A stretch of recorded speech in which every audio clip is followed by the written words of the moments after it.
All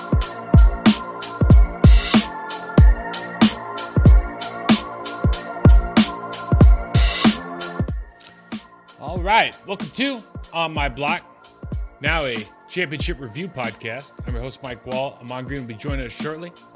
Let's get rid of this read first. Let's celebrate this read first. Excuse me. For BetOnline.ag, basketball is back, and BetOnline remains your number one source for all your sports betting needs this season. You'll always find the latest odds, team matchup info, player news, and game trends at BetOnline.ag.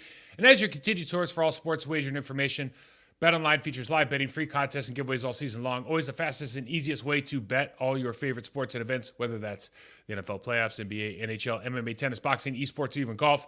So head to betonline.ag to join and receive your 50% welcome bonus with your first deposit. Make sure to use your promo code BELIEVE, that's BLEAV, to receive your rewards. BetOnline, where the game starts. Now, we're going to get into what I thought was a really kind of interesting NFC, AFC playoff weekend.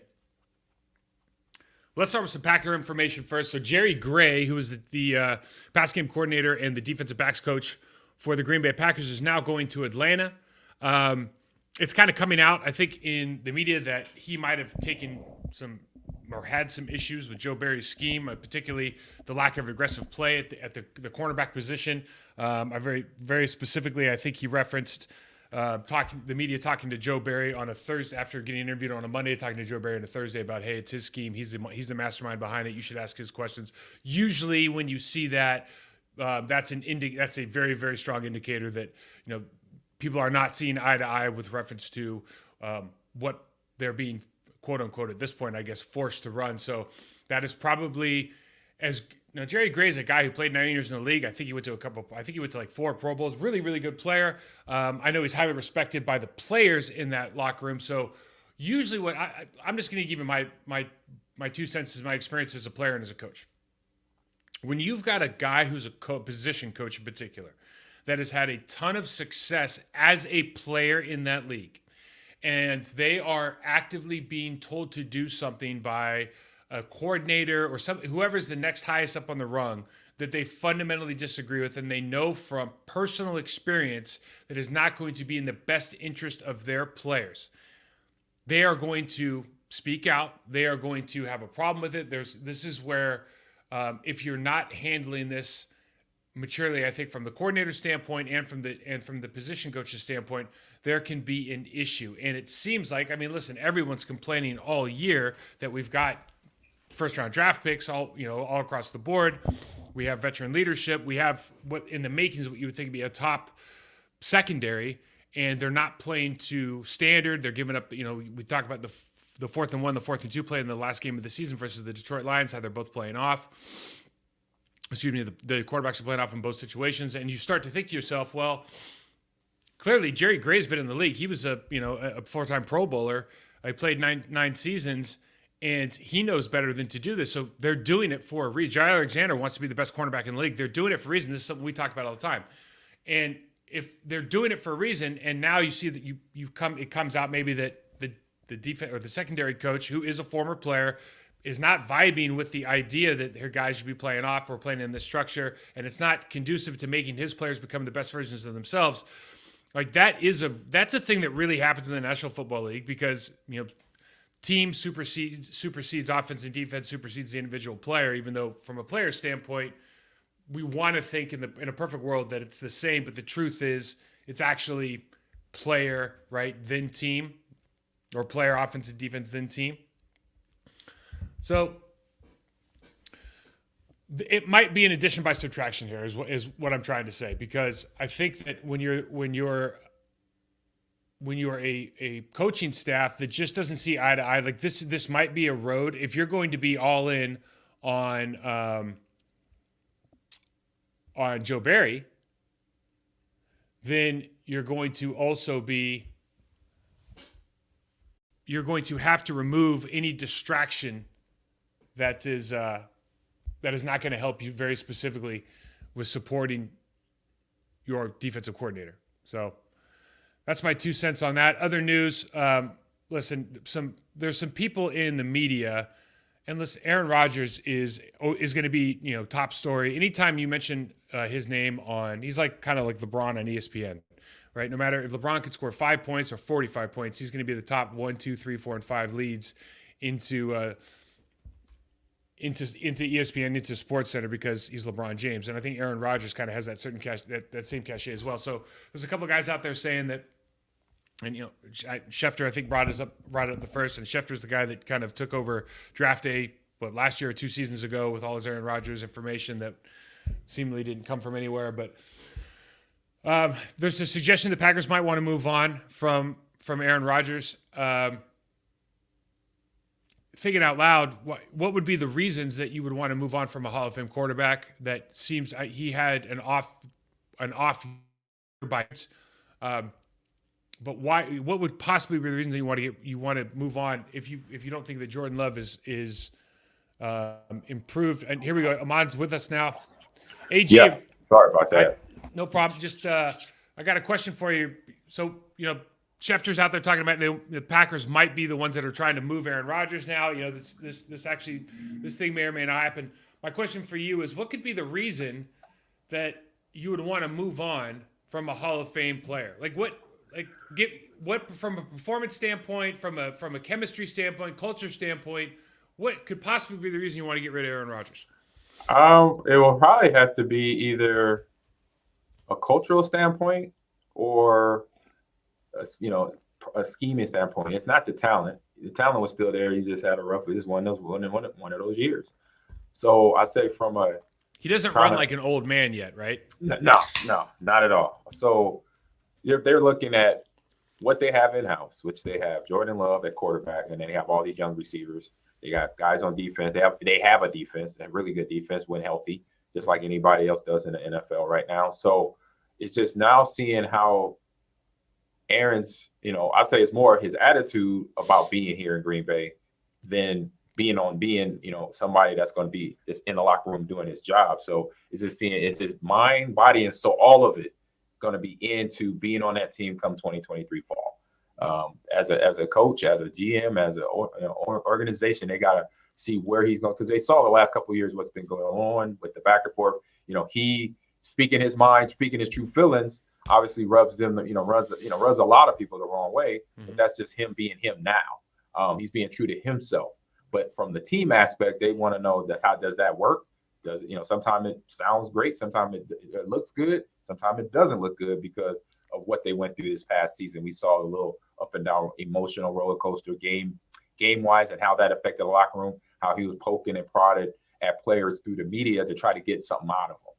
He tried that way, didn't quite work. It just kind of came to his own in the last month in the season, the way the players like Christian Watson being one stepped up his gameplay, started to have that back and forth with him and his wide receiver, to then now they're on the same page, but it took them a whole season of going through that. So the question to the team is basically, do we want to potentially go through that again?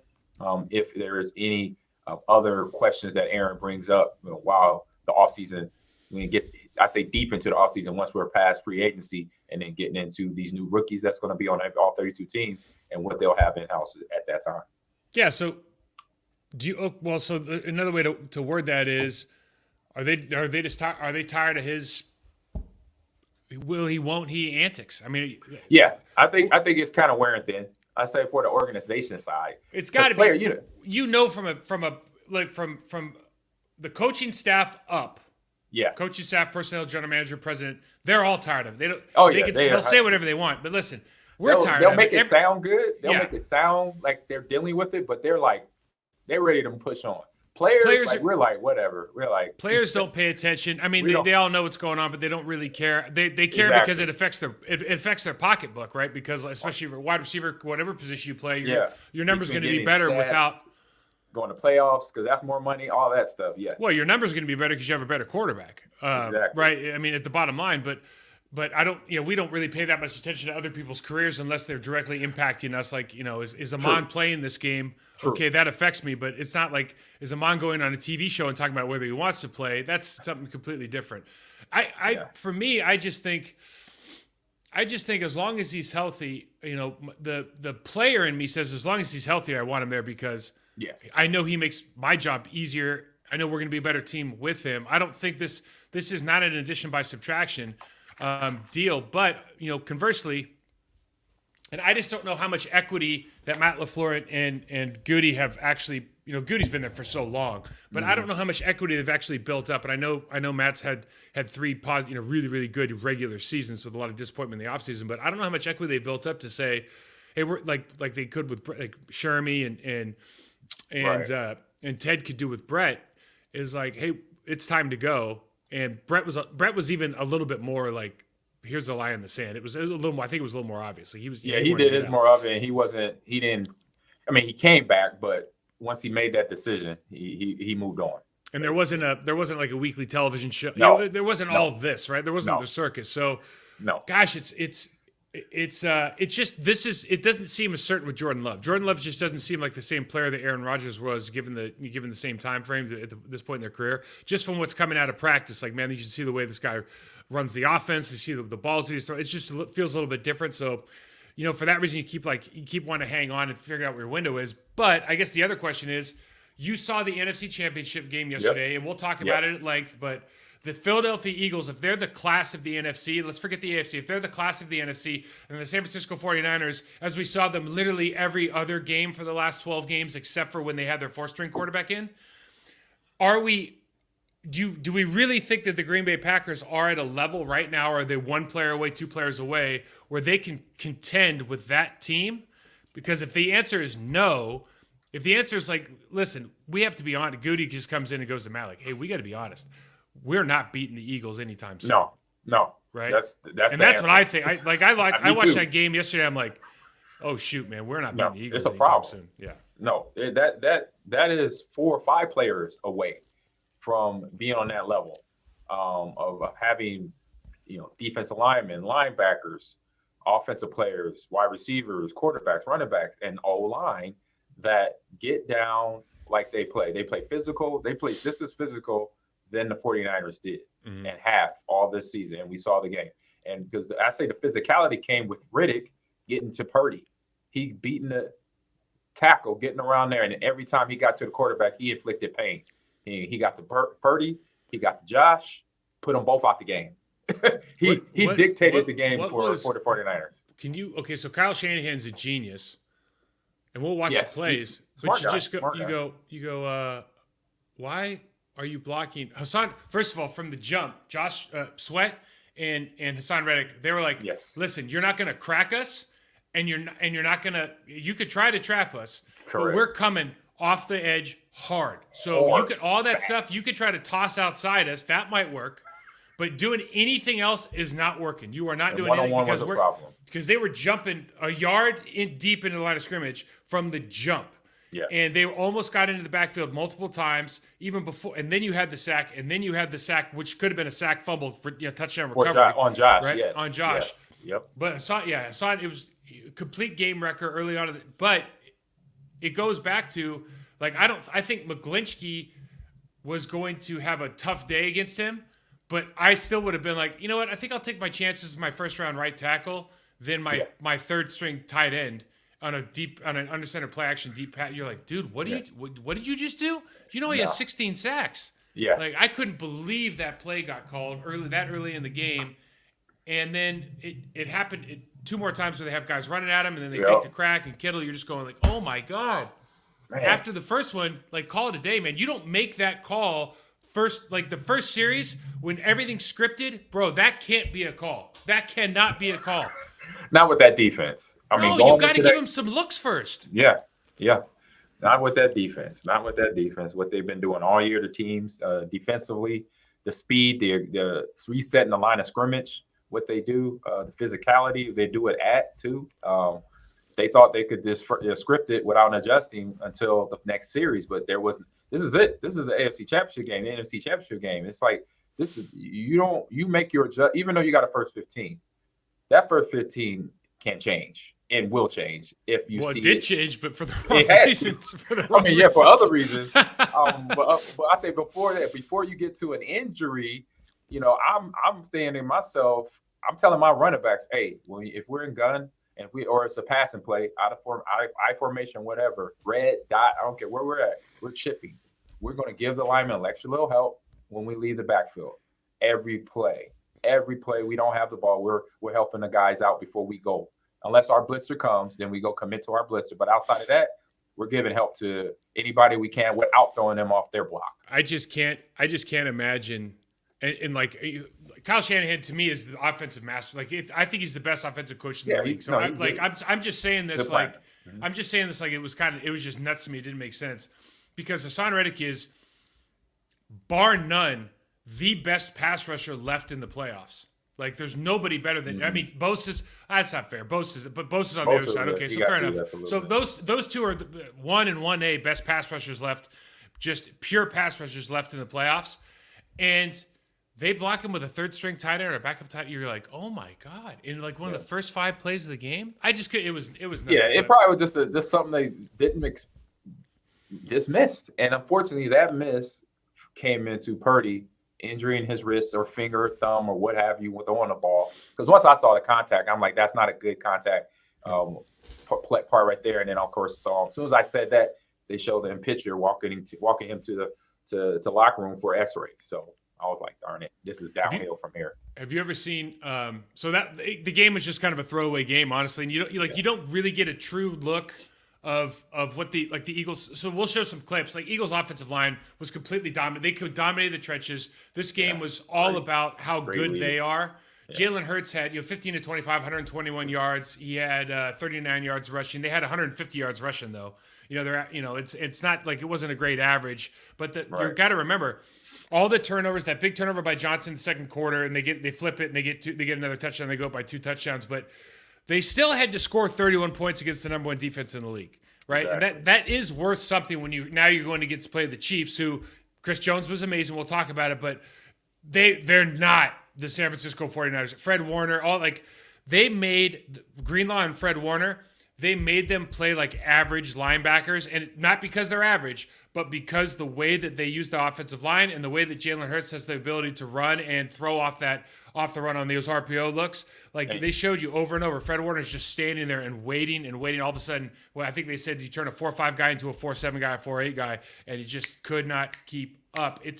That part of it is not going away. That travels anywhere they want to play, but the rest of this game, it was just painful to watch, man, because I've been a big Niners fan like all playoffs, and you just go, I mean, the second half they literally can't throw the ball. I mean, literally, I've never seen a game that looked like I thought I was watching Navy again. Yeah, it was, it's all mental. They see the effects to the offense. You see Purdy go down, and I see Warner, he got banged up early, but he came right back in, was playing fine. But then once Purdy went down, that sends they're using their eyes and ears of what they're seeing as human beings on the field. They're like, oh, crap. We got Josh coming in off the bench. And Josh hasn't played all year, preseason maybe. And he probably was even on the team at the start of the season. Nah. You have that in front of you. And a lot of, even the good players, they'll go into, oh, crap. Oh, Kittle said it at the end of the game, right? He's like, it's shitty, it's pretty shitty actually you don't have a quarterback. I mean, you get to all this way, all that work, everything. And you just like, I can't even, you try to put yourself in that position as a player and so you lost your first guy, you lost your second guy, your third guy turns out to actually be your first guy. He's actually the best guy you have. And he'll probably be the guy going forward, which is another conversation. But then you're like, Josh Johnson's in the game? Like, have you ever heard of him? I know him. I've heard of him. Okay. I know him personally. Oh, do you? I'm looking at I've never even heard of the guy, and that's not a put down on him. Like, I don't know a lot of first string quarterbacks. He's a journeyman. Yeah, and he's been with 15 teams, 20 teams in the last 7 years, I think, as a backup. So, where do you go to school? Is he a Nebraska guy? No, he's not a Nebraska guy. He is I think he's a Fresno State. He's a West Coast guy because he's Marshawn Lynch's cousin. Oh, really? Yes. Did you see what Marshawn? Here's a side note. We're going to get off topic here, but Marshawn Lynch had this deal where he had his camera crew. He's got a camera crew following him around for something, but he has his camera crew and he stops. He's on the beach. He's like, all right, we're doing a beach workout, and he sets up ladders and he's like dog cussing him. It was, if you haven't seen it yet, I Go need to Google find. I'll Marshawn find Lynch it. beach workout. That's what he trained. No, he trained on the beach when he was This in the dude, league. this He's dude, a Cali kid, so he's next level. he is. He's absolutely He's next level. hilarious. He's pure hilarity, and then he's a great. He was a great athlete on the NFL. Let's look at some of these Eagles clips, and there's not too much here. I mean, the stuff that happened at the end of the game was more exciting than the game itself. But you look at this is early on in the game, second play of the game, and look at you got left guard center, and this is Javon Kinlaw, their first round draft pick from last year, and I mean, left guard, left tackle. I mean, that's just getting absolutely blown off the ball. I mean, that's next level. Now, a lot of people are talking about Lane Johnson's get off and is he offsides and this and that. Lane Johnson, getting off the football is all about understanding the timing of the snap count. Mm-hmm. So you can it's about anticipation, and it's understanding that you can move your back foot because the referee is looking down the line of scrimmage, looking at your shoulders. So as long as you don't pull back or up on your shoulders and you move back, you can get that. And in rhythm, it's like we used to go, Blue 80 said Hut. And Brett was literally handing the ball off at Hut, right? It was Blue 80. Yes. As soon as you heard that second blue or that white or that green, Lanny was snapping the ball. And so we all have a rhythm and there's a little bit of cadence that goes with it. And once you kind of get used to that, you can time this stuff. It's a lot easier to do at home, obviously. That's why when you see a lot of these guys that are doing just random goes or like Omaha Go or Turbo Go, or that's actually a lot harder for the offensive line because there's no rhythm they can build in. These guys are doing a great job, and there's some guys across the league that do this, that utilize that back foot and just know that you can kind of adjusting it can also mean getting a better kick, but also just anticipating the snap count. But I wanted to show this, bro, because there's two things that happen in this game that show you the power of Jalen Hurts, like the influence he has. One is that when they got to his level, they're now either stopping their rush or they're bullying right into his spot, and he was still able to get outside at times. But they had to stop what they were doing. But you see, like Lane Johnson shows you why he's an All-Pro, because he's holding here, right? Yeah. But he doesn't. He just right here. He just like bear hugs the guy, but his hands are free, so he just arm holds. Yeah, right? And this is again, he's beat right here. This should be a sack. They don't call it. And yeah, they could call this, but you're just being smart, right? You're just doing a good job of like, okay, I'm literally going to take my hands off him, and I'm just going to bear hug him. Smart. Do what you can with the tools you got, whatever's available. Smart play. Still picked up an inch without losing yardage. So this is that first fourth down that Devontae Smith made a. Oh my God, a catch! But turned out not to be a catch. But they should. True, right? A great catch would not. Yeah, but he did smart by getting up, calling, huddle up, let's go. He knew it wasn't a catch, so smart by him. First thing here, we talked about they bull rush. They start so the defense end starts bull rushing Mulata, and Jalen Hurts can still get outside. So you teach the really good defensive lines, don't try to rush past the quarterback. They run to the quarterback, and then they make a hard right or a hard left. I'm talking about the defensive ends and try to collapse that pocket here. Hurts is such a great athlete. He still gets outside of this, makes the catch here. I mean, just unbelievable effort. But then immediately knows, like when he starts doing this, you're like, okay. I'm watching the game like, oh, it's not a catch. And you just assume that the Niners are going to like call an immediate timeout, and they don't call it. You're like, man, that was. No, they let it go. I mean, good play by Devontae. Smart play. So, again, we go back to the offensive line, though. And, I mean, just talk about complete domination, man. Look at I think this is center left guard. Yeah. I mean, look where they are, dude. And nobody touched them. That is a 5-yard double team. And this is the NFC Championship. Right. And this is the number one defense in the league. And when people talk about Landon Dickerson and Jason Kelce, when people talk about how good this offensive line is, like nobody else in the league is doing that. And they did it. I mean, how many clips you want to watch? They did it all day against these guys now. Right. We talked about this, AG. From the first snap, Hassan Reddick, Sweat were coming off the edges, and they were gaining ground. And so it was just letting you know, like, we're attacking. We're getting to that quarterback. We're going to tackle on the way to the quarterback, and we're just going to make your life a living hell because this is the play. Like, I don't know. Bro, why do you – even if you're going to block this guy with a tight end, you have him in a 3-point stance. You want to talk about mismatch? Yeah, that's a problem. Like, see, if you imagine, let's do it this way. Imagine you're the tight ends coach, and they're like, okay, Ahmad, we're gonna have your who's your backup? Oh, okay, we're gonna have him in a 3-point stance. We're gonna hip him off the off of Kittle, but he's got to block Hassan Reddick in a 2-point off a deep play action pass. He's all by himself. You'd be like, yeah, coach, I think we can do that. And then you leave the room. You're like, because you know what's gonna happen. You know what I mean? Like, he's gonna get. There's no way this is the NFC Championship, bro. Yeah, that was my nightmare with Javon Curse, having to block him one-on-one on H6 protection. Like, really? You want me to cut block who? Javon Curse? Dude. I was like, this is going to be a problem. Okay, so now you brought up Javon Curse. We got to talk about Bubba. And remember? Yeah. So when we went and played Tennessee Titans down in Tennessee. We're playing Javon Curse, the freak. Oh my goodness! And I remember he got beat off.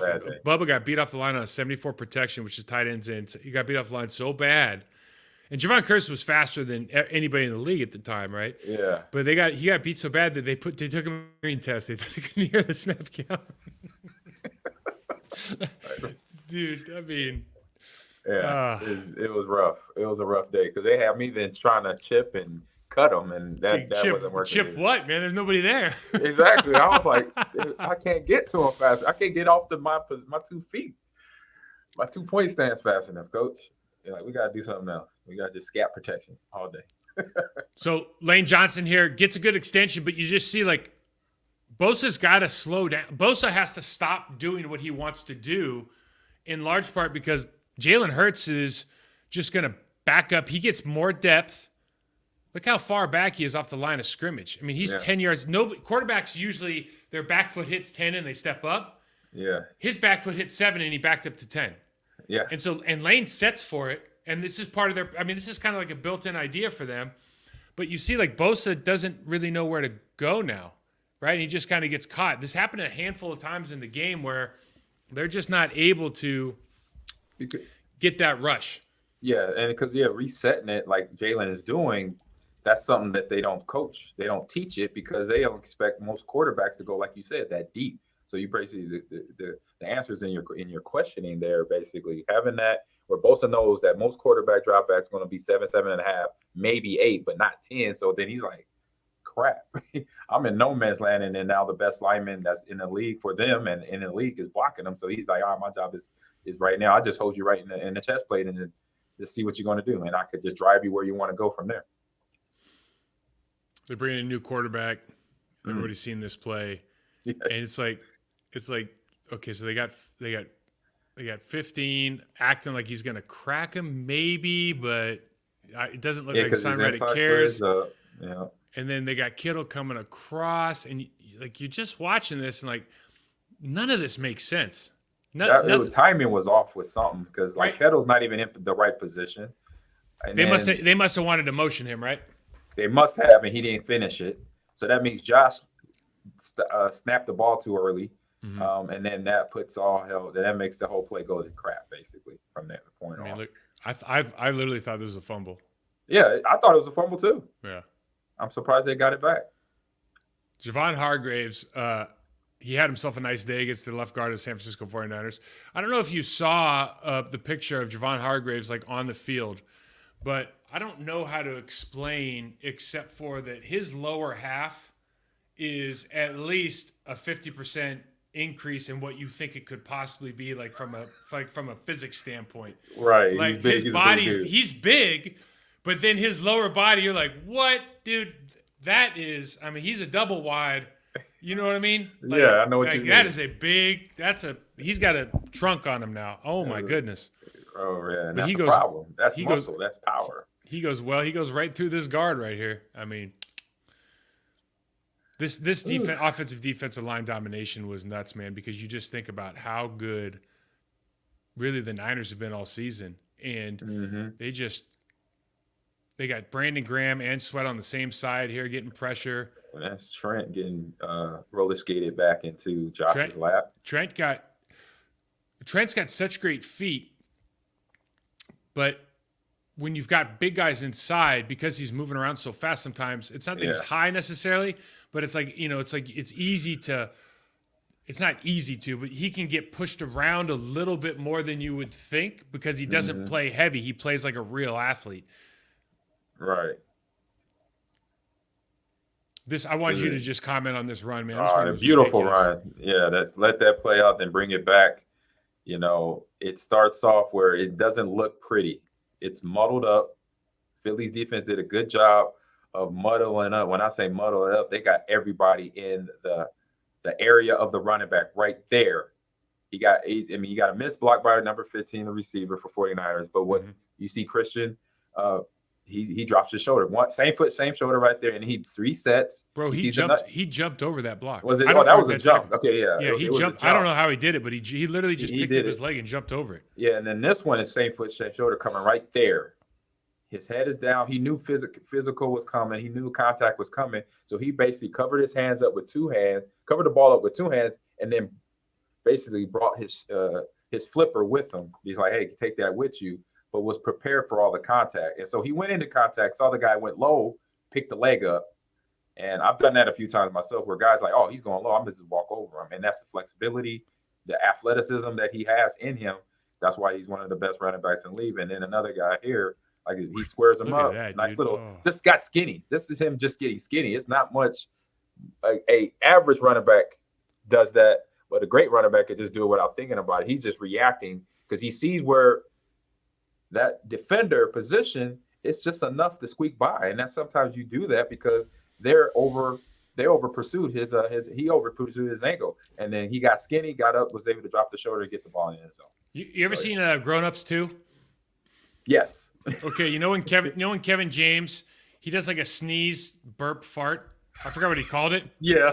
That's what Christian McCaffrey just did, whatever that's called, where he jumped over a guy. Yep. He literally made a guy miss, and then he ran through a tackle. Like that's got to be a turducken, version of it's a running back thing, man.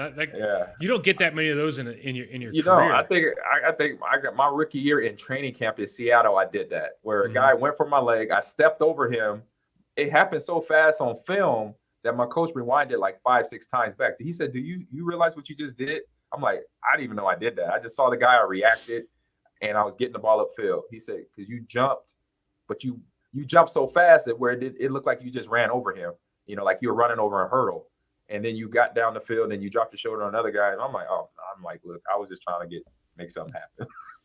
That's how you answer that question, basically. That was an amazing play. So Jordan Mailata, they move him over and they go heavy on the right side. So they bring him over next to Lane Johnson. He gets his shot at Bosa. And this is why Bosa didn't spend any time over on the left side, man, because Mailata's that 6'8", 350-pound dude, and he just absolutely dumped that. I can't believe 6'8", 350. That dude was playing rugby. Yeah. Being Hawaiian, oh yeah, he's a problem. And Kelsey and Dickerson again against Kinlaw. I mean, at this point, he's going to be facing the wrong direction. Now he's run back to the sideline. I mean. And the guy's a good player, right? It's just those two are Pro Bowl players. Kelsey's going to be a Hall of Famer, and it's just a different. It's hard to explain. It's hard to put into words because they're always. It feels like they're always running against a 6-man box. It always feels like they're running against a light box because they have Jalen Hurts there. So there's always a guy like you see Fred Warner still mirroring Jalen Hurts on the screen here, even though the ball is way over there. You know what I mean? It feels like it's unfair. They can hold their blocks for a step longer. They can, especially on the backside, because they got to hold it. And they were talking about they always run. You set the strength to one side. They always run away from the strength for this reason. And it's just from an offensive line standpoint, it's just perplexing, man. It's fun to watch, but it's also how do you guys get this much time on your doubles and this much space, and the linebackers aren't never hitting the hole. It's just, I don't know how you get, and it's like running you and I ran the offense or the option offense in college. And one of the things they always say is you can't prep for the option offense in a week or two. It takes weeks and weeks of actually repping, understanding your assignments, knowing exactly what your keys are, because your keys are changing because the quarterback's now a runner. Exactly, and that's the problem. That's the answer to your question on why Pro Bowl bowler is Greenlaw a Pro Bowler as well. No, but he might as well be. Yeah, but why Fred Warner is sitting at almost 10 yards, spying Jalen Hurts because of that problem, because that's what the option does. RPO options create that issue because then it makes if defenders are not trained in it, they don't know who to key, regardless of the formation. Like you said, with a running quarterback that is very good, like Jalen Hurts, that's where the doubt comes in because they see the ball movement, they see all this back and forth, meshing and all that, and they're like, where I'm supposed to go? When training was be just if you're assigned to the quarterback, you take the quarterback, but you meet the quarterback past the line of scrimmage or on the line of scrimmage. You don't sit 5 yards back off the line of scrimmage because that is distance that he could close on you, and he's going to have those yards picked up in the end. Yeah, it's like to your point, Greenlaw's moving over, but Kelsey has leverage on him from a side, and also he's still he's 5 yards back. Like you would never watch the San Francisco 49ers and the way they hit holes and the way they key the run game. You would never see those two just standing there, and they don't have a choice. And so it's just like it's literally all you can eat. You look down at the bottom of the screen, there's a tight end and two receivers standing out there like they're going to run some bubble screen with three dudes, and they run it all the time. Yeah, or they can quarterback keep. I mean, this is where we have time now. We'll talk about the Chiefs-Eagles matchup, but I just don't understand how you stop the Eagles. And I know they're not perfect, and they get there's plays or there's series where they don't score, but it's hard to understand if it came down to it. It just feels like they could run this play, and maybe four options off of it with quarterback keep with different routes, and I don't know if there's anything you can do to stop it. Yeah, it's hard. And that's what you see at the high school level that runs these same formations, these same plays. They'll run the same formation for a whole drive because they got 5 or 6 variations from that one formation that's going to be 4 different runs and probably another 4 different play action plays off of that. And then you got high school players that are trying to deal with this. So, yeah, at the pro level, you think it would be a lot easier, but he also creates the same issues for a defense. So you see, this is where things start. Greenlaw's getting a little angry here. Dude, this is fantastic. He gets a flag. He gets a flag for this. Yeah, I love it. Like that seemed like such a that was such a. And Kyle said it. If you read Kyle's lips, he's punching the ball. Yeah. Well, yeah. And I watched that. I go, oh, he's punched the ball. Like, who cares? But, right. It's a new and improved National Football League, I guess. Exactly. Yeah, exactly. But this is where at this point it's 31-7. The game's not interesting. This game was not really that interesting at all after the first series because Purdy got hurt. But here Ayuk I didn't know why that. They don't show the Trent Williams judo throw, which was great technique, by the way. I thought you were going to show it. No, I didn't. Well, it was all over social media, and everyone's seen it. But this is what led up to it, because there's actually a pretty good form tackle here as well. So you see Ayuk's down here, throws him down, and now look at that. Boom. That is not a bad form tackle. That's a good form tackle. That's not a bad form tackle. And that was the extent, I think, of the game. It turned in, I think, in the second half. I can't imagine playing, the Niners after the game, they weren't like sorrowful, or they were just angry. They weren't dejected. They were just angry that they didn't get a good shot. They truly believe that they're a better football team than the Philadelphia Eagles. I don't know if that's true or not, but they truly believe they were better, and they just were cheated out of this opportunity. And that's that's just tough, man. Yeah, it is. Yeah, once you see Purdy go down, then Josh, it's like then Purdy gets put back in because Josh is out with the concussion. It's like, oh man, and that feeling, I totally agree with that 100%. It's that feeling of, man, if we're beyond health reasons, we're in this game. Mm-hmm. We're either going score for score, and then then defense or offense got to step up and make a big play, make a difference in the game. But to have it like this is like, nah, this is not even. Y'all could talk they're chirping, amongst each other, and so San Francisco probably hurt. Like Trent probably hurt enough. Like, you know what, bro? Okay, yeah, it's so because you get to that point, it's like, man, if this was an even game, you wouldn't be talking that trash right now. So that's where you see the reaction for both sides of the players. Obviously, more San Francisco being frustrated than anything. Finally got that late hit. There's a couple. I mean, and the other thing is too. Not only are they, what do they have? 9 penalties. I think their defense had 9 penalties. Yeah, so you just go, and some of them, and I know that. Listen, for fans out there, I know the NFL guys get like the NFL, officiating analyst on and say, "Oh, that was good, that was good." there are so many things that go unnoticed during an NFL game, and that is the number one That's defense in facts. the league. And if you're you at some point you got to go. It's like, LeBron's bitching right now because he didn't get one call, and you're like, dude, you know how many calls you've gotten? Yes. It's like that wasn't even a foul in the '90s, and No. how many and so you think that you have sometimes you have to have the cachet to get respect by these officials, and when you are the number one defense in the league and you're the one that's getting all these calls and penalties, at some of them, I know that whoever said they were all right, but at some point from a defensive stand, just like a mindset, you're going like, dude, does everybody just want to see the Eagles in the playoffs? Like, what the hell's going on? Because Right. Nobody in the National Football League thinks that they're being bet against, but also nobody in the National Football League is naive enough to think that nobody's betting. True. You know what I mean? You know what I'm Yes. saying there? Like, I'm not saying that anybody's cheating, but like if you told me somebody was cheating, I wouldn't be like, oh, I'm surprised. Yeah, no, yeah, exactly. You could say that. So I know when we talk about the Chiefs and Bengals game, there's a couple. It was Oh. a sequence there at the end of that game where you Oh, could goodness. state just that. The You could third state down just thing, I that. didn't put Yes. it in. Dude, let's just talk Yes. about it right now. 'cause But real I- quick, it was 11 penalties for the 49ers. 11 11, penalties, 81 yards, and that was penalized. which is, I think they averaged like 4 or 6 or something like that. That's ridiculous. But let's talk. So let's talk about the Chiefs. And this was actually a really good game. 23-20. This is a lot better game than what we watched before, right? Joe Burrow, Patrick Mahomes was, first of all, Patrick Mahomes coming out and all of a sudden, like, we all should have seen this because he finished the game. And if Yes. you had a high ankle sprain, you were not finishing the last game, right? Adrenaline's not getting you through it.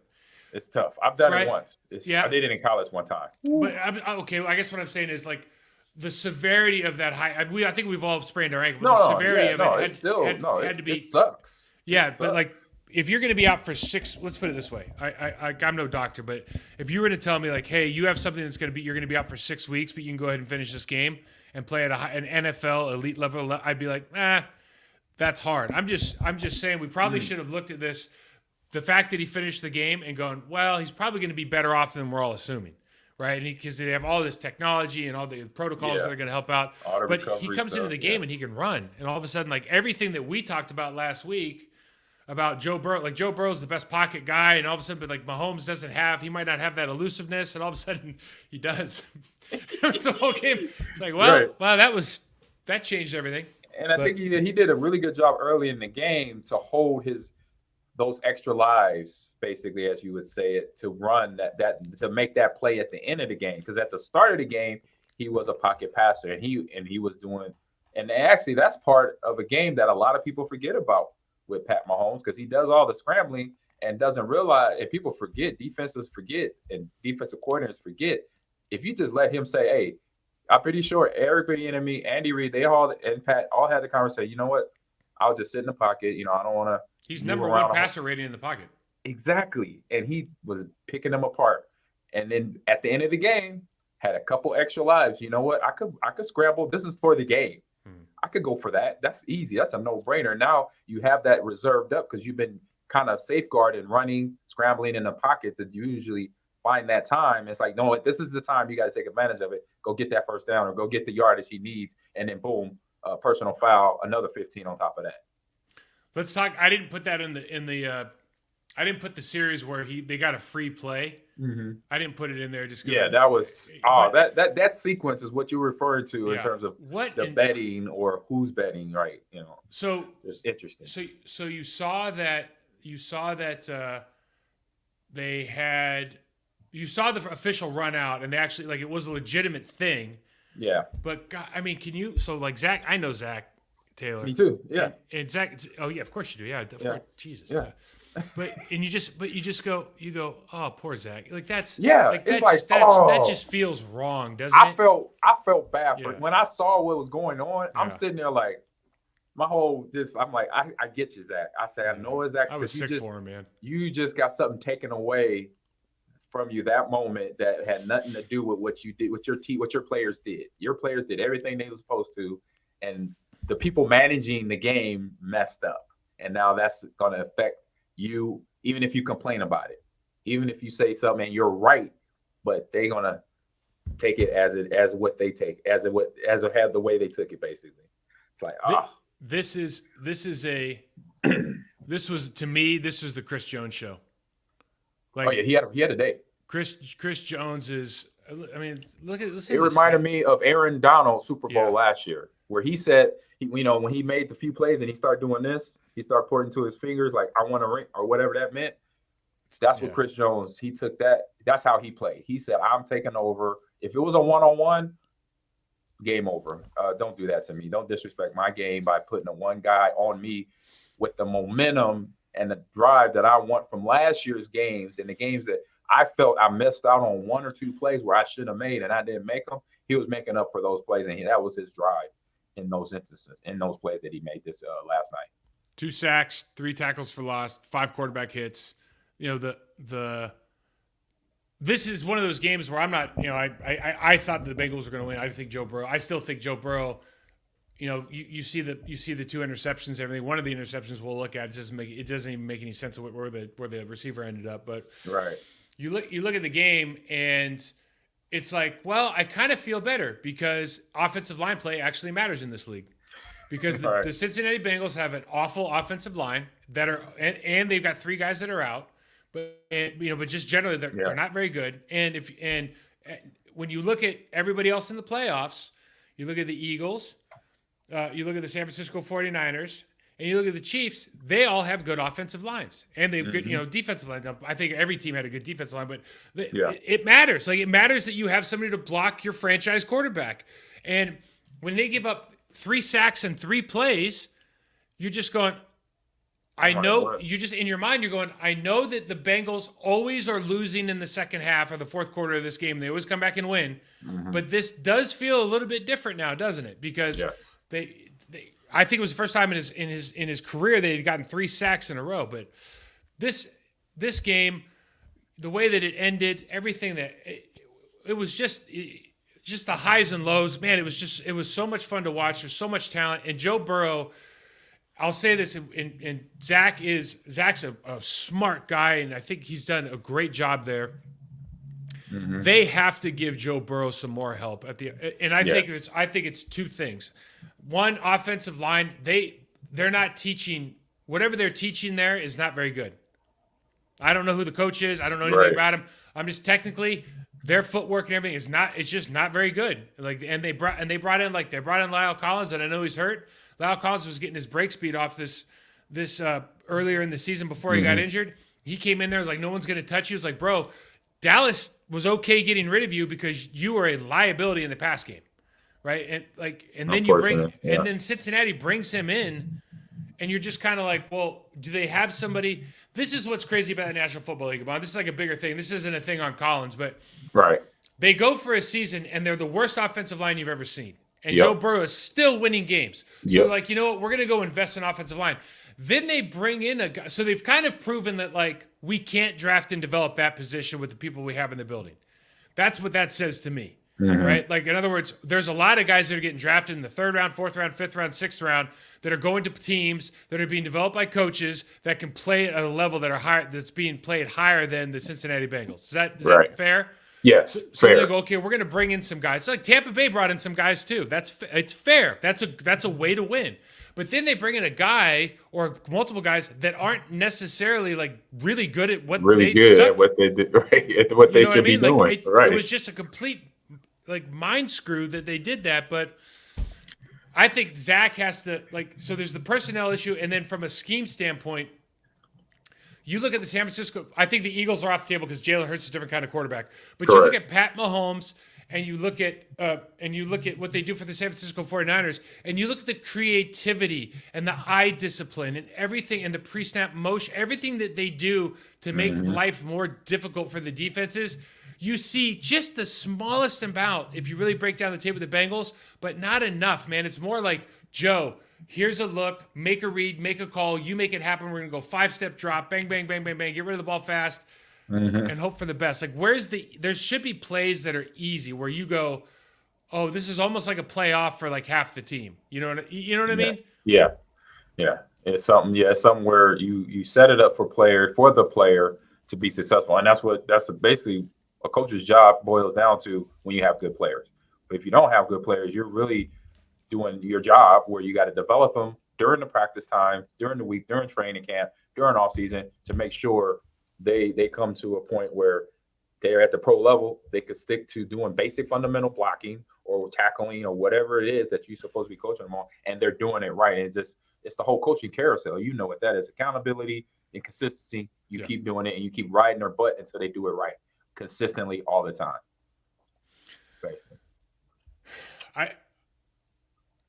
I don't know. I really don't know what the answer is there because you don't know what the limitations that Joe has from like can he throw on the move? Like there's a couple because you just really don't see like. Well, let me rephrase that. You know he can scramble. You know he can do all this stuff, but they just really haven't shown it. But it's one of those deals where everybody thinks like, and he makes these statements like the window's open as long as I'm here, and he's right. Like he's that kind of talent. I still think I watched this game.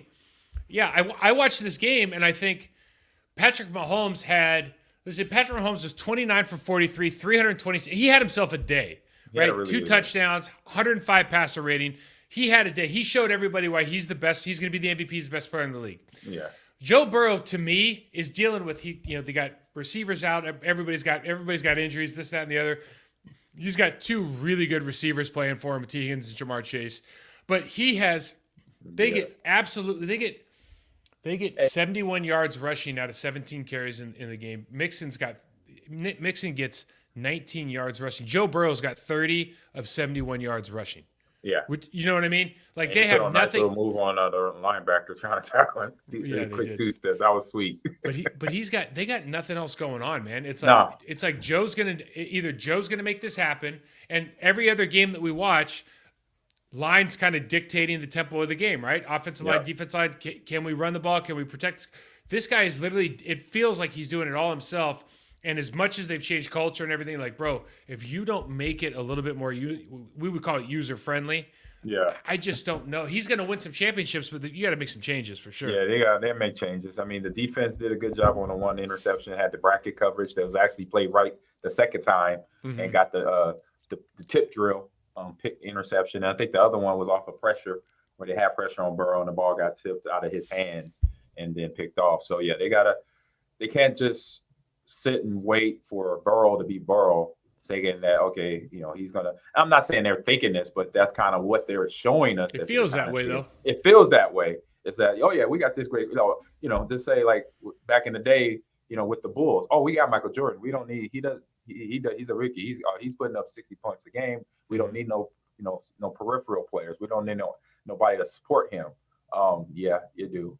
That's why they brought in Pippen. That's why they brought in Phil Jackson 10 years after the fact, and all these other players to build that up, to build what they had. So they got to do the same for Joe. Basically, I would look at it. I would say a slightly different way. I agree with what you're saying. I'd say it a slightly different way though. If you don't have Joe Burrow at the helm in that offense, I think they're probably a bottom 7 offense. Yes. Okay. I think if you put anybody, if you put a competent quarterback, an average quarterback in the Niners offense, we've shown it. If you put an average quarterback in the Chiefs, I think they're going to still be good because I think there's just enough scheme and technique. There's just things that are happening in those offenses, eye discipline things that challenge the leverage of defenses like the Bengals aren't doing. And that's kind of what I'm saying. Like if you could be like if you were going to be a top 15 offense without Joe Burrow, imagine how good you can be with Joe Burrow, right? But I just don't think they're that without him. Is that fair? Yeah, that's fair. You gotta get a kid, man. Give them kids some more weapons, and it's more protection weapons. The O linemen that know what they're doing. These guys start off fast, man. This is 51 Dan. Like everybody was coming for him. Frank Clark has been a resurgence the last 2 weeks. Yep. But this goes to show you they bring Gay off the edge here and kind of mess with the tackle's line blocking responsibilities.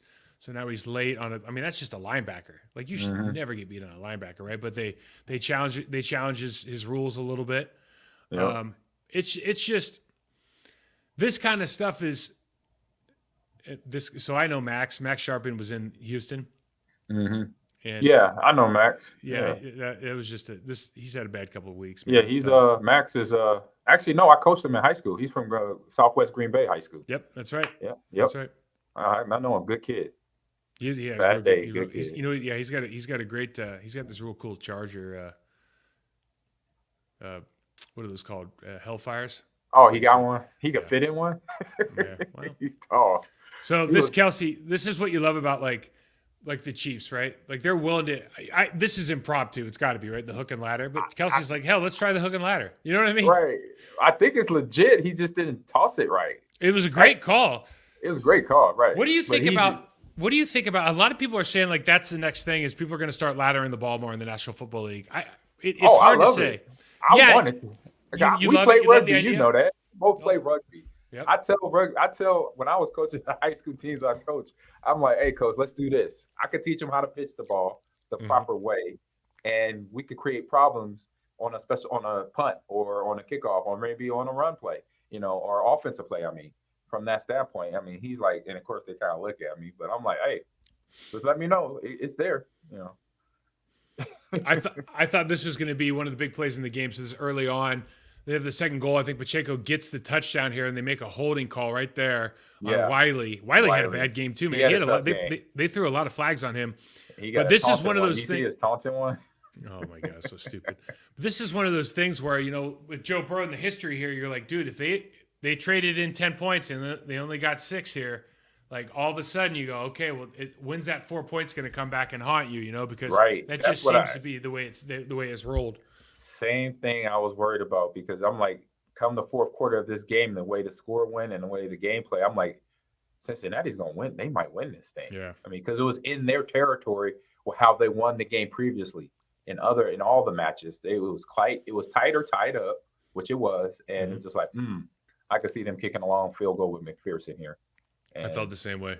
Yep. Karlaftis gets one. I mean, this is where in the first half you're just like, all right, so there's 4 sacks in the first half. Like here we go again, right? Mm-hmm. But this guy, this is a 3rd and 14, and he's so good. Like the anticipation on his throws, it's not like he's throwing darts, man. He doesn't have Josh Allen's arm, but his anticipation is it's just next level, man. Like he throws half of these balls before they break. Yeah, and I know the incomplete that actually bounced off Jamar Chase's helmet. You can't get no more accurate than that. It was in the field. It was like on the deep right side of the field. It literally hit Jamar Chase in the helmet. It was like you can't get more accurate than that.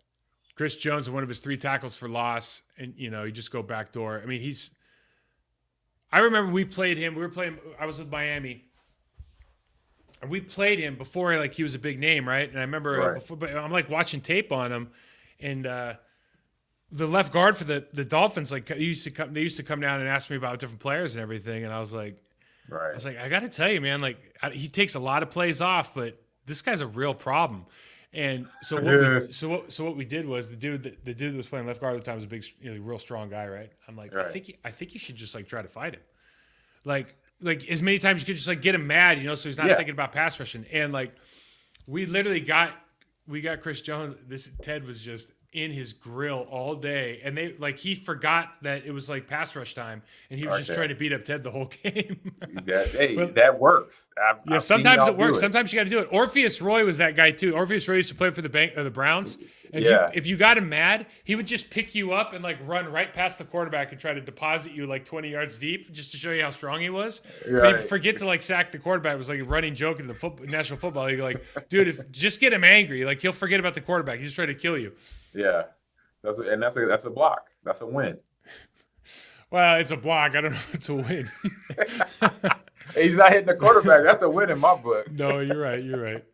Kelsey gets his. Kelsey had a good game yesterday. Man, great awareness by him to break the route off. I mean, I'm not sure if it's designed or not, but him just being aware. He looked back, he peed back, he saw Pat scrambling to his right and just broke the route off. And he's a tall guy. He's going to create problems for any DB trying to cover him.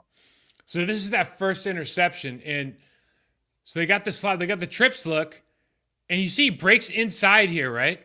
So this is where it gets confusing because we don't have the end zone copy right now. Yeah. But so you got this inside look, and then you see the pick, and you're like, well, how the hell did he get over there? Yeah. Right? Yeah. Weird, man. I think he kind of floated high. He stayed over top. So that's where he was in the position, and he didn't get the rub. He wasn't part of the rub part of the routes or the concept. Back shoulder throw from Burrow here. This is the stuff when you watch him throw and just kind of the anticipation and he's just so it's so user friendly. The ball that this guy puts on these receivers, man, because like none of these things look like heaters, right? Like Mahomes has a legitimate cannon arm. It doesn't. It just doesn't feel that way with him. It just feels like it's all about anticipation and comfort. Like that ball right there. That's like I mean, that's like me just tossing you the ball from 2 yards away. You know what I mean? It's just that kind of touch. Boy, Perfect Higgins touch. is something else too, man. T. He Higgins got had out of the year. yes, six catches, 83 yards, touchdown. Boy, he had himself. There's a lot of players in this game. And Valdez, how about the old Packer? Marquez showed up, touchdown, 116. And and it just showed going for the ball and then making spectacular catches to help his quarterback out. Good job by MVS. Great pickup here. This ball, you pause it here because so if anybody doesn't understand how difficult this is, he's running full speed across his body on a bad leg, and then just flips his hips and he throws it right between the hash mark and the numbers, and the dude catches it 15 yards downfield right between the hash mark and the numbers. Like that's almost defies the laws of physics. You know what I mean? Right. Like because the ball's going to carry. Yeah, your to momentum. one The ball's still going to drift. That's why they don't want you to do it. Exactly. Packer fans know this from the Brett Favre pick in Minnesota when he was playing against the Saints for the NFC Championship, right? Like you don't do this for a reason. The ball will carry because of momentum, and it didn't do that. It had enough velocity to stay straight on the line, basically. That's how much power he can generate on a bad leg and just getting all hips and upper body into it. That's when they talk about spin rate now on the ball. Like they talk about it in baseball all the time. They're starting to talk about it in football now. The spin rate helps it cut and helps it stay stable. But, dude, the guy's just such a ridiculous talent, man. Mm-hmm. So they bring the house. Simple play here. This is actually one of the plays of the game. You know, look, he sticks it out. I mean, that was good awareness by Marquez. Good job. I don't know if this is good awareness or something to get fired over if the ball gets knocked out of your hand. But it worked out, so it's great awareness. You know what I mean? Yeah, this is one of those Bill Belichick's, like, don't reach for the end zone ever. This is a hell of a play, though. This is a hell of a play. He'll be like, ever. Right. Don't try to do that ever. But it worked. Just the one time it worked. How many times in your career, like somebody tell you, like, you know, if that didn't work, you were like in a lot of trouble? I say about a dozen times. I did so many little things where EB, Sly, or even Coach Sherman would come up. You know, if you didn't do that we'd be talking right now. I'm like, okay, thanks for letting me know. I'm like, woo. I try to play without a conscience, Coach. Thank you. Yeah, thanks for that. All right. I think I got the end zone on this one. This touchdown to MVS, man. This is actually super moment. This is actually super interesting because his eyes are going to Kelsey actually first. So then the safety dives on the underneath route, but he's not even there. So he's got, like, you're reading, if you're watching this on TV, he's reading that left to right? So go back and he's got, you know, he's going 87 to the middle, and now he breaks out and finds MVS on the right. Like, that's his so he's got to get to his third receiver, check the safety, and then just throw a dart. Yep. On the run, bad ankle. And now this one is a problem right here. I'm like, God, dog. That let me just tell you, bro, firsthand, that's one of the worst feelings in the world. Where you're like, he's got my hand underneath, he stabbed me, there's nothing I can do. You're just like, throw the ball. Yes. I mean, I've been a part of it, and I've done it. Like, I've done it to a linebacker, and linebackers have done it to me. And I'm like, I'm looking back, like, hurry up, get this thing out. Man. It's just the worst feeling in the world. So they call this intentional grounding, right? Having that arm pressed, and you are the presser, not the press. You're the pressee. I mean, you're the receiver. You're the receiver. That is, get the ball out, run the ball, hit the gap. Don't think about it. Just get ready, because I'm coming fast, and then you're not gonna like the end result of this. And that's what we saw. Chris Jones. Look at that. Wait, look at that boiler. Hold on. Yeah, he's sitting there celebrating. He was just Who is this guy? Man, he's got the half sack. He got the half sack. That's 92. That's 92. So 92 taped down his pads real tight, bro. He taped down his pads real tight. My man. Yeah, he up there celebrating. That's what he's giving Chris the business. He's giving Joe Burrow. And I didn't realize that, because I watched the whole presentation. Uh-huh. that they were calling Arrowhead Barrelhead. I'm like, oh, Oh yeah, yeah. I did not know that to the end. I was like, oh man, that's a problem. So he goes out on the right tackle. It's only for the second or third time during the game, but backup right tackle. Chris Jones does this all the time. They try to mix it up, free him up a little bit. Waves everybody goodbye. I mean, Yep, that's when I knew such a this good was. game, man. Yeah, he had a great game, and that's when even then, I still thought Bengals had a chance. Okay, I did too. So even then, that it wasn't until return, this though, time. So they get that great return off the punt. Right.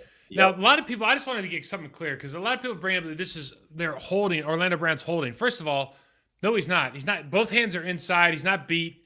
Okay. And he got an outside chip help on Hendrickson here. Got both hands, gloved him up. Like, it's so weird. Like, this came all over social media. Like, this is a hold. Yeah, it's just nuts call. This dude, I feel so bad for this Asai guy, man. He played so well. And then, like, you see what he's thinking here. He's thinking, like, maybe if I knock him sideways, the clock will keep running.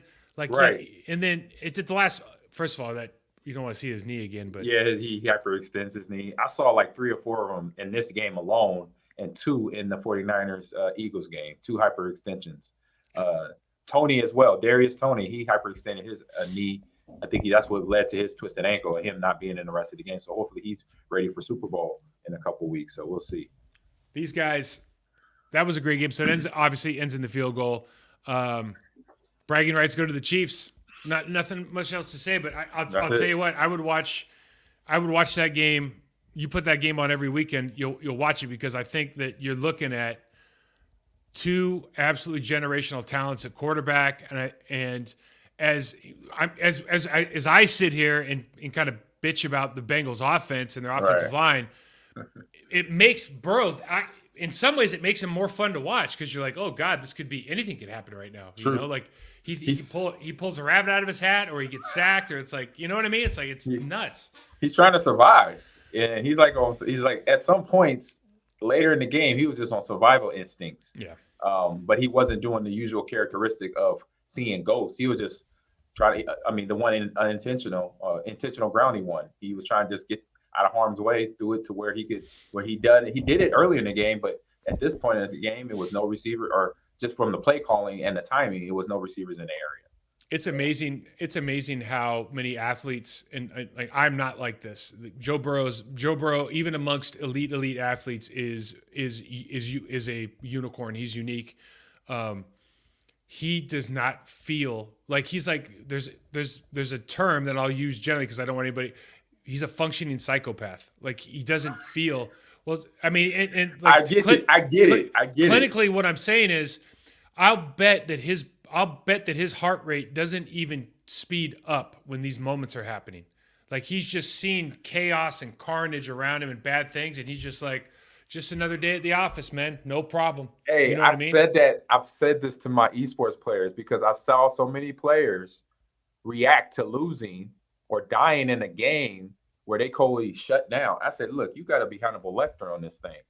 And they're like, what? I said, you got to be psyched where it don't even bother you when you lose.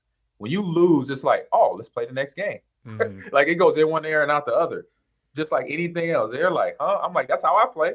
I said, when I lose, I didn't lose. I'm just like, oh, okay. This happened. If it wasn't for that, whatever. Okay, let's go. Let's tee it up again.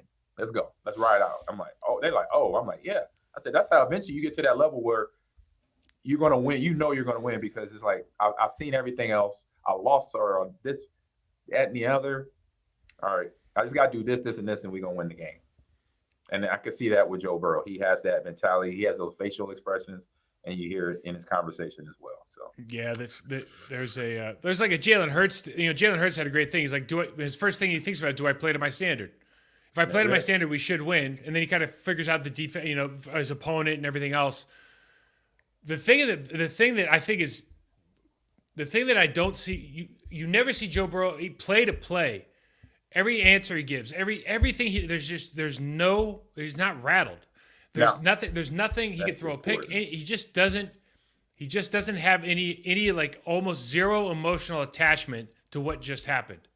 Like the ultimate idea, every athlete, you go, man, if I could just live in the present at all times and never worry about what's going to happen, what did happen, never bring baggage. And this, Yes. like, that's why That I is think it. that's why, like, me personally, like, I almost feel like I overtalked this kid, but it's one of those deals where I know this girl that's a soccer player, right? She's a teenager.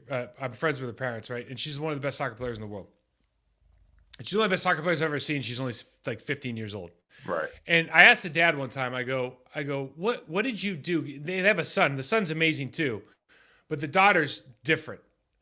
And I know he's different. and he asked me one time, he's like, why don't you give my son, kind of why aren't you as awe of my son as my daughter? And I go, I don't know how to explain this, but I only know 3 people in my entire life that have her personality.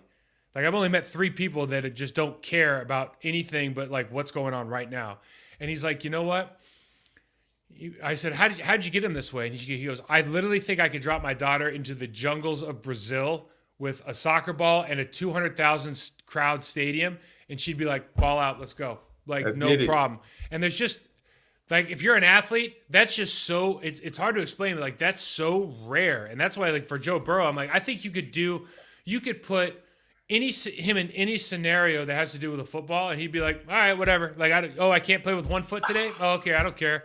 You know what I mean? Like, I get to play with 5 players? Oh, I don't care. Yeah. Nothing would faze him. And it's just amazing. And I know Patrick Mahomes is the better player yesterday. Like, I get all of it, but it's nuts, man. It's nuts to watch that guy. Yeah, I'm laughing because I agree with you, man. That's you couldn't put it any other way. I'll say it at that. So, oh man, a great show, man. Great talk. Yeah. Listen, Great talk. AG, where do we find you, bud? You can find me on Mind Green 30. That's on Instagram only at the moment. Still working on Twitter to get my account back. But you could go also for my Gaming Lounge podcast. Go to Mind Green's Gamers Lounge on TikTok. Subscribe there, and like the videos and pictures that I post there. And I'll pass it over to you, Mike. There it is. Mike168 on Twitter and TikTok, Process to Perform on Instagram. We will be back on Thursday. I don't know what we're gonna. Well, I guess we'll do like a Pro Bowl games preview or something. Yeah, like that. Maybe they got flag football. They got golf competition. They got dodgeball. I think they got peanut. They have a good time coming, is what they. I think they got pickleball. They got pickleball too. I'm so jealous. Aren't you jealous? You're like, why? I'm they a don't have to little play bit. a Yes. game? Yes. Like, I'd rather be in Hawaii, but I'd rather be in Hawaii, 100%. Yeah. No, I say I'm not jealous only because I'm not 100% jealous because of Hawaii, but I'd rather do that stuff in Hawaii. oh, no doubt. Beach volley or beach dodgeball or whatever. I'm like, come on. They need to do it. They need to get back to Hawaii though. They need to.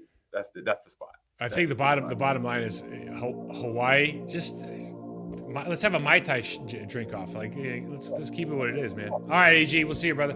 That was happening anyway. All right, see you, Mike.